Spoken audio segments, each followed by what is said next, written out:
তো তখন ও আমাকে কিছু নেগেটিভ কিছু ভিডিও পাঠায়, ছোট ছোট কিছু ভিডিও দেয় বিভিন্ন গ্রুপের সাথেও মানে অ্যাড ছিল আর কি। আমি একজন সৌদি আরব প্রবাসী। আমি বিগত ৫ মাস যাবৎ আমি সৌদিতে এসেছি, আমি বিগত ৫ মাস যাবৎ। ২০২১ সালের শেষের দিকে একটা মেয়ের সাথে আমার ফেসবুকে পরিচয় হয়। যদিও ১ম আমি চিনতাম না, পরে পরিচয় হওয়ার সুবাদে আমি জানতে পারলাম সে আমার সম্পর্কে আমার মামাতো বোন হয়। ফ্রেন্ড লিস্টে ওর সাথে এড হওয়ার পর থেকে আমাদের মোটামুটি কথাবার্তা হতে আমি পরিচয় হলাম। পরিচয় হওয়ার পর আমাদের কথাবার্তা মোটামুটি অনেকদিন কথাবার্তা হবার পর মেয়েটার ১ম আমি একটা ছবি চাইলাম। সে আমাকে ছবি দিয়েছিল। একটা ছবি দেওয়ার পর আমার পছন্দ হয়নি। সেটা আমি ওরে বলি নাই। তো আমি মনে, মনে ভাবলাম যে কি ওর সাথে আমার কোনো সম্পর্ক নাই। ও আমার তো সম্পর্কে আমার মামাতো বোন হয়। ওর সাথে আমি সম্পর্কে যাচ্ছি না। এভাবে আমরা কন্টিনিউ কথাবার্তা বলতে থাকি। তো কথাবার্তা বলতে একটা সময় ওর প্রতি খুব ভালো লাগা কাজ করে। ওর প্রতি আমি উইক হয়ে যাচ্ছি দিন, দিন। ও আমার প্রতি উইক, আমি সেটাও বুঝি।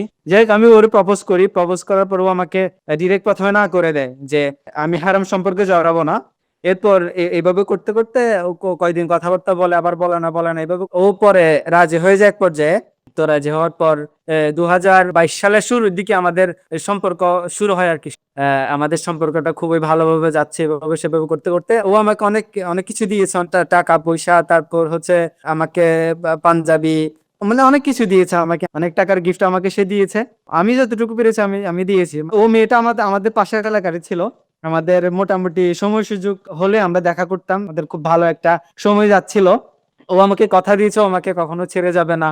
এরপরে ওর ফ্যামিলিতে কেউ জানতো না। তবে ওর বিষয়ে আমার ফ্যামিলির সবাই মোটামুটি জানে। তো সবাই, আমি যেহেতু পরিবারের ছোট ছেলে, তো আমাকে কেউ তেমন কিছু বলতো না। তাছাড়া মেয়ের ফ্যামিলি খুব ভালো, আমরা জানতাম, আগে থেকেই জানি। যাই হোক আমাদের খুব ভালো একটা সম্পর্ক যাচ্ছে। এভাবে করতে, করতে মোটামুটি আমাদের ২ বছর পূর্ণ হয়ে গেল। ২ বছর পূর্ণ ২০২৪ সালের দিকে আমি বিদেশে আসার প্ল্যানিং চলতেছে আমার। তো কখন কি হয় না হয় জানি না। তো সবকিছু মিলিয়ে একটা পর্যায়ে আমি ওরে বিয়ে করবো এই চিন্তা ভাবনা করি। আমাদের একটা আত্মীয়তার একটা সম্পর্ক আছে। আমরা আগে থেকেও জানতাম যে দেখো আমরা বিয়ে-শাদী করবো, তবে আমাদের এই বিষয়গুলো কেউ মানবে না। ফ্যামিলি কেন্দ্রিক ভাবে এটা হবে না, কখনো মানবে না। সেই সুবাদে আমরা কি করলাম, পরিবার ছাড়া নিজের বিয়ে-শাদী করার সিদ্ধান্ত নেই। ২০২৪ সালের ৩ ফেব্রুয়ারি বিয়ে করি। চুরি করে বিয়েটা করে ফেললাম। তো বিয়ে-শাদী করে ফেলি, যেদিন আমরা বিয়ে করি সেদিন আমরা বিয়ের কাজটা সারার পর আমরা একটা পার্কে গেলাম। আমরা বিরিয়ানি নিলাম। ও বিরিয়ানি পছন্দ করতো, ওকে আমি বিরিয়ানি হাতে খাইয়ে দিতাম। তো আমরা খাওয়া-দাওয়া করলাম, অনেক গল্প করলাম। ওই সময়টা আমার মোটামুটি খুব ভালো একটা সময় ছিল। লাস্ট ওর সাথে কাটানো সেরা একটা মুহূর্ত বললে ওই মুহূর্তটা আমার ছিল। এভাবে চলে গেল। আমরা যে যার মতো আমরা বাড়িতে চলে আসলাম। চলে আসার পর এরপরে রমজান মাস শুরু। রমজানের শেষের দিকে আরকি। ও আমাকে ১ম এভাবে বলে যে, "আমি আপনাকে কিছু ভিডিও দিচ্ছি। আমাকে খারাপ মনে করিয়েন না।" আমি বললাম, "আচ্ছা সমস্যা নাই, দাও।" তো তখন ও আমাকে কিছু নেগেটিভ কিছু ভিডিও পাঠায়। ছোট, ছোট কিছু ভিডিও দেয়। ভিডিও হচ্ছে এগুলো হচ্ছে মানে ভিডিও বলে যেটাকে। তো রোজার মধ্যে দেখেন একটা জিনিস খেয়াল করেন। তো আমি কিন্তু ওরে কিছু বলি নাই। আমি বলছি যে, "তোমাকে এই ভিডিওগুলো তুমি কোত্থেকে পাইছো?" সে বলল, "আমার চাচাতো বোন থেকে।" তো আমি বলছি, "এই ভিডিওগুলো ডিলিট করে দাও।" তারপর আমি বলছি, "তোমার চাচাতো বোনের সাথে তুমি আজকের পর থেকে আর ওর সাথে কোনো কথাবার্তা বলবা না।" সে বলল, "আচ্ছা ওকে কথাবার্তা বলবে না।" ঈদটা গেল, খুব ভালোভাবে ঈদ গেল। ঈদের পর আমি এরপর আরো অনেক লম্বা ওর মোবাইলে আমি ওইসব ভিডিওগুলো পাইছি। আমি ভিডিওগুলো ডিলিট করে দিয়ে এরপর তো ওর সাথে আমার সাথে মোটামুটি ঝামেলা শুরু। যাই হোক এরপর কোরবানি চলে আসে। কোরবানির ১ সপ্তাহ আগে ওর সাথে আমার দেখা হয়।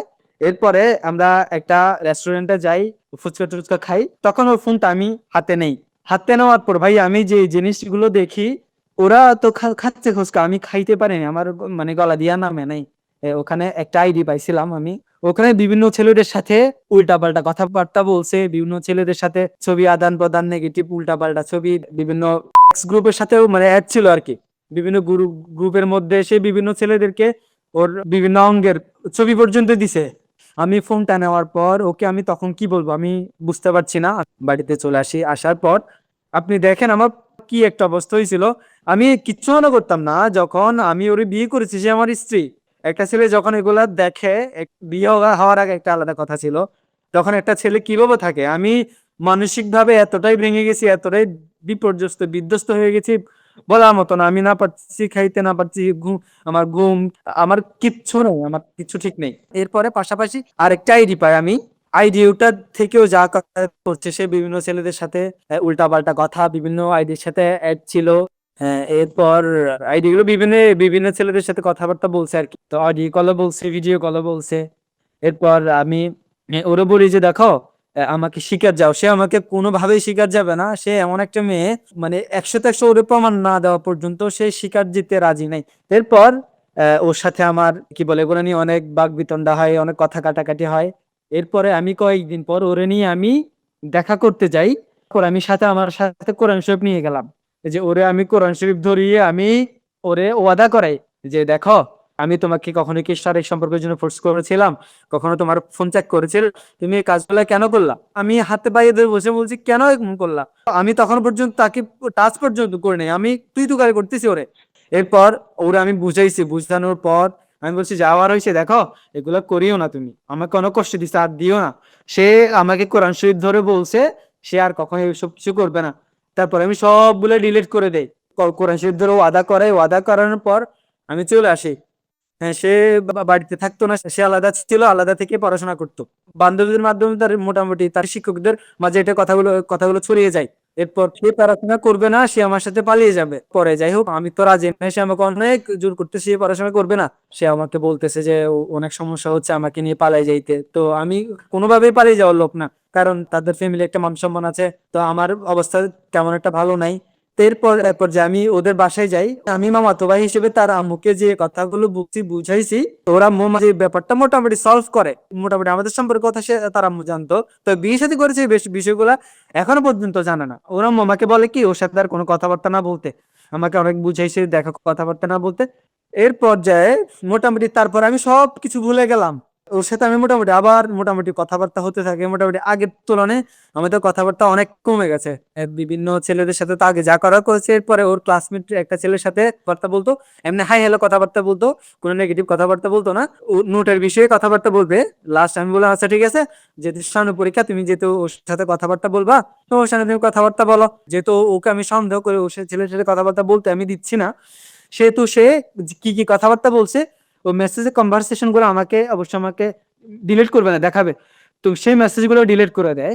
যে ওকে অনেকবার বুঝিয়েছে, ও মেসেজের স্ক্রিনশট রাজি নেই কি কি বলছে। তো আমি মোটামুটি তিক্ত বিরক্ত হয়ে গেলাম। বারবার একটা মানুষকে বারবার বুঝানোর পরে যে মানুষটা বুঝে না, শেষমেশ আমি বললাম যে না, ও এবার ঠিক হইলে তো হবে, না হয় আমি ওর আম্মুকে কথাগুলো বলি, আমাদের সম্পর্কের কথা সবকিছু আমি বলবো।